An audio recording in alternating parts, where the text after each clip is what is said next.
Hello everyone, welcome to this exciting journey of forensic science in my world. I am Dr. Saba Rashid, currently serving as an assistant professor in the Department of Forensic Science at Mangalam University, Gurugram. With a rich background in both academics and hands-on fieldwork, I bring over a decade of experience in forensic investigation, laboratory techniques, and research-based learning. I hold a PhD from Bundelkhand University, Jhansi, in forensic science, where I also contributed extensively to the research as a research fellow. Throughout my career, I have been deeply involved in crime scene reconstruction, forensic toxicology, and instrumental analysis of trace evidence. Having worked in various sections like NDPS, medico legal, and analytical labs using techniques such as FTIR, UV visible spectroscopy, gas chromatography, mass spectroscopy, etc. My academic interests are matched by a strong research portfolio that includes published research articles such as lip prints, fingerprints, toxicology, cyber forensics, and more. I've also been honored with a patent for a forensic tool designed to detect fingerprints using bamboo white ash. Through this course, I aim not only share theoretical knowledge but also integrate real life forensic practices, helping you develop a deeper application based understanding of the subject. Whether you are a student, an enthusiast, a professional, this course is designed to sharpen your analytical mindset and forensic acumen. So let's begin this investigative exploration together where science meets justice.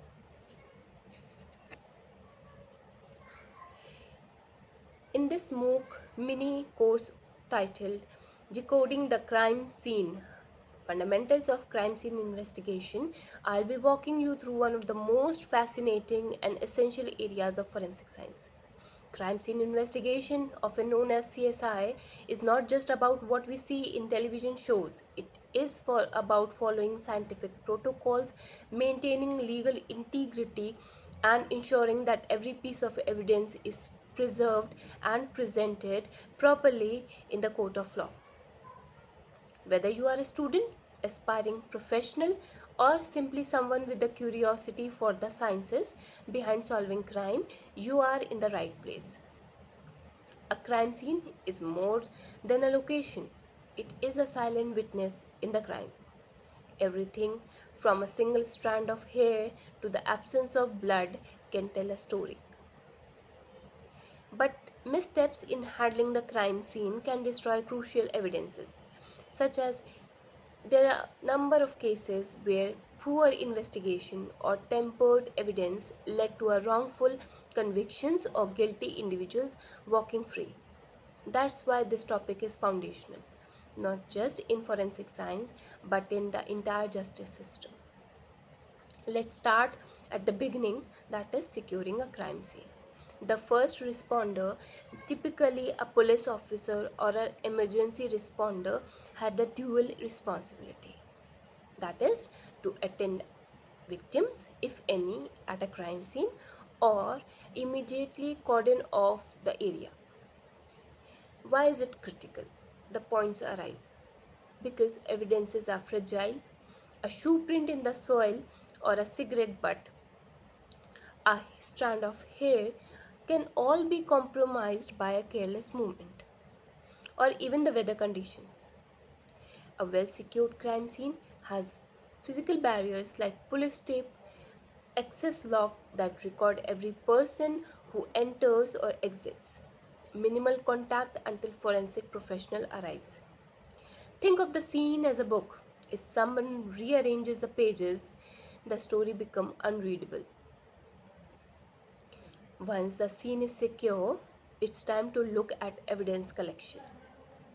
Evidences can be broadly classified into several types: trace evidences, biological evidences, impression evidences, digital evidences, chemical or drug evidences, or firearm and tool marks.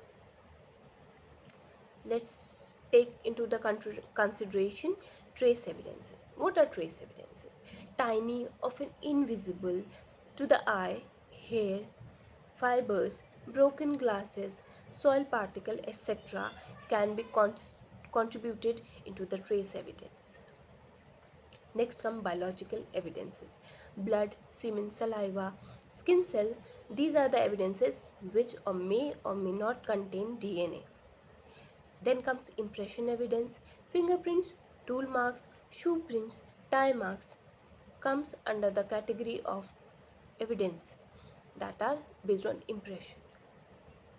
Next is digital evidence such as USB drives, phones, security camera, footages, etc. Next come chemical or drug evidence. Pills, powders, residues found in the NDPS cases are often encountered at the crime scene. Firearm and tool arm such as bullets, casing, impact marking on the doors, windows can be counted as the tool mark. Each type of evidence requires special collection method. For example, biological evidences are stored in the breathable containers to prevent degradation. Trace evidences may be lifted using adhesive tapes or vacuum collection system. Proper labeling and sealing is non-negotiable. Even the most carefully collected evidence is meaningless if it's not well documented. Documentation includes photography, sketching, note-taking, and videography. The photography starts with the wide shots of the entire scene, then mid-range shots for context and close-ups for details. Each photo must be dated, time-stamped, and ideally geotagged. Sketching, accurate to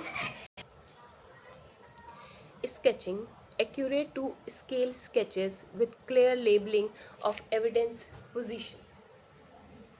Note taking, record time of arrival, weather conditions, lighting, and any other observations if noted at the crime scene. Videography helps to capture dynamic spatial details and movements through the scene. Many times investigations have been questioned or thrown out due to the poor or inconsistent documentation. If you don't document it, in forensic terms, it didn't happen. Next come one of the most legally sensitive aspect, that is chain of custody. This is a formal documented trail that tracks who collected the evidence, who handled and analyzed it, where and how it was stored, when and where it was transferred. A simple torn seal or missing signature can render critical evidence inadmissible at the court.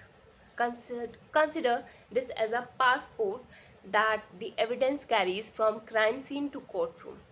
Any missing stamp, or in this case any missing documentation, can cause legal complications. Let's look at two quick examples to understand how vital these protocols are.